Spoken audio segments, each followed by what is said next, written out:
Braille est l'inventeur du code Braille. Il est né le 4 janvier 1809 à Coupvray en France. À l'âge de 3 ans, alors qu'il joue dans l'atelier de son père, lui se blesse à l'œil avec un outil tranchant. Malgré les meilleurs soins disponibles à l'époque, l'infection s'installe et se propage rapidement à l'autre œil, le rendant complètement aveugle. À peine âgé de 16 ans, Braille, alors étudiant à l'Institut national des jeunes aveugles à Paris en 1825, passe tout son temps en dehors des cours à faire des trous dans du papier, essayant de trouver un moyen plus efficace de représenter les lettres et les chiffres de manière tactile. Jusque-là, lui et ses camarades aveugles lisaient en traçant avec leurs doigts des lettres en relief. C'était douloureusement lent et peu d'élèves aveugles maîtrisaient cette technique.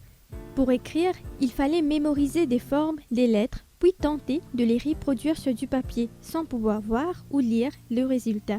Louis a eu l'idée d'utiliser des points en relief pour représenter des lettres après avoir vu Charles Barbier, un officier d'artillerie retraité de l'armée napoléonienne, faire la démonstration d'un système de prise de notes qu'il avait inventé et qui consistait à utiliser des points en relief pour représenter les sons, la plupart des soldats à l'époque étant illettrés, ce qui permettait de faire circuler les notes dans les rangs sans allumer de lumière, ce qui aurait pu alerter l'ennemi de leur position.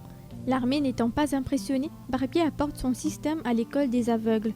Lui reconnaît immédiatement ses mérites et passe les 3 années suivantes à améliorer l'idée de Barbier. En 1824, lui avait mis en place le code qui porte son nom et qui est utilisé aujourd'hui dans presque tous les pays du monde, adapté à presque toutes les langues connues de l'albanais au zoulou. Lui, Braille, est mort le 6 janvier 1852 à l'âge de 43 ans, après avoir mené une vie réussie en tant que professeur, musicien, chercheur et inventeur.